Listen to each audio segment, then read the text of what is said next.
বিরতির পর স্বাগত। নিট এবং নেট কেলেঙ্কারি নিয়ে রীতিমতো উত্তাল দেশ। বিভিন্ন জায়গায় দেখা যাচ্ছে আন্দোলন করছে ছাত্রছাত্রীরা। তদন্তের গতি আনতে বারবার দাবি জানানো হচ্ছে। সূত্রের খবর, সন্দেহের তালিকায় রয়েছে কয়েকটি রাজ্য। তদন্তের গতি আনতে রাজ্যে রাজ্যে স্পেশাল টিম পাঠাবে এবার সিবিআই। অর্থাৎ 4 দফায় নিটের তদন্ত করতে চাইছে সিবিআই এর তদন্তকারীরা। সে বিষয়ে বিস্তারিত জানবো। টেলিফোন লাইনে রয়েছে নিউজ ভ্যানগার্ড প্রতিনিধি সুমন্ত ব্যানার্জি। সুমন্ত, সূত্রের খবর যে সন্দেহের তালিকায় প্রায় 1000 জন অভিযুক্ত রয়েছে। প্রত্যেকটি রাজ্যে আলাদা স্পেশাল টিম পাঠাবে সিবিআই। কোন কোন রাজ্যে এই মুহূর্তে স্পেশাল টিম পাঠানো হয়েছে কি জানতে পারছো? যে সংখ্যাটা এখনো পর্যন্ত এক্স্যাক্টলি জানা যায়নি, তবে এই যে সংখ্যাটা, যারা অভিযুক্ত তাদের সংখ্যাটা কিন্তু বেশ লম্বা, বেশ বড়। তদন্ত যতই এগোচ্ছে সামনে আসছে নানা অসঙ্গতি, বাড়ছে গ্রেফতারির সংখ্যাও।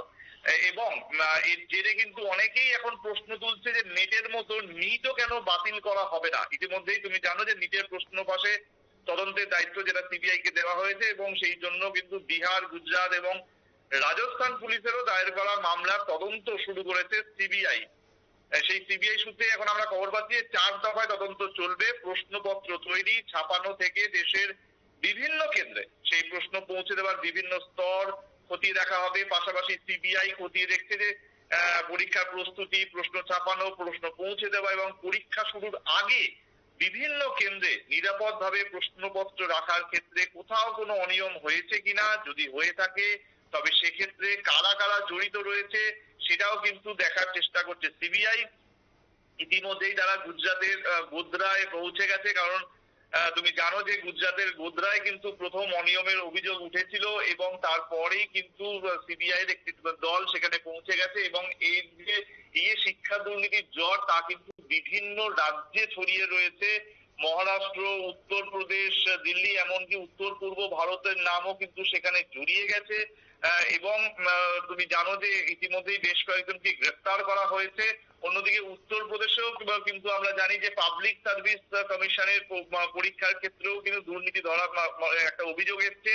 সুতরাং বিভিন্ন ক্ষেত্রে এখন কিন্তু এই অভিযোগের যে তালিকা সেটা কিন্তু বেড়েই চলেছে ক্রমাগত। এর সঙ্গে যারা অভিযুক্ত এরকম বহু মানুষকে এখনো সন্দেহের তালিকায় রাখাও হয়েছে, এবং সেই তালিকা কিন্তু ক্রমশ বেড়েই চলেছে। সুতরাং এই মুহূর্তে কিন্তু বলা সম্ভব হচ্ছে না যে কতজন অভিযুক্ত বা কাদের কাদের দিকে সিবিআই সন্দেহ রাখছে, কিন্তু যাদেরকে ইতিমধ্যেই গ্রেফতার করা হয়েছে তাদের থেকে জিজ্ঞাসাবাদ করে বেশ কিছু তথ্য কালেক্ট করার চেষ্টা করছে সিবিআই, যার ভিত্তিতে কিন্তু বিভিন্ন রাজ্যে তারা তাদের পা রেখেছে। বিভিন্ন রাজ্যে গিয়ে সেখানকার লোকাল যে কোচিং সেন্টার গুলো রয়েছে বা কোচিং সেন্টারের যারা চালায় তাদেরকে জিজ্ঞাসাবাদ করা হচ্ছে। বেশ কিছু ছাত্র এর সঙ্গে জড়িয়ে পড়েছে।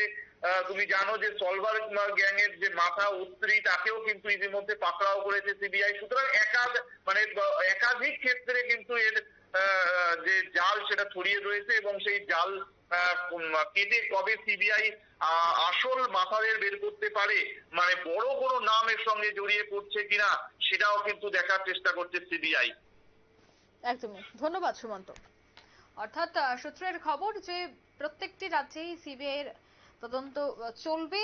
আধিকারিকরা সেখান থেকে বিশেষ টিম পাঠাবে। অর্থাৎ দিল্লি থেকে সমস্ত বিষয় মনিটরিং করা হবে।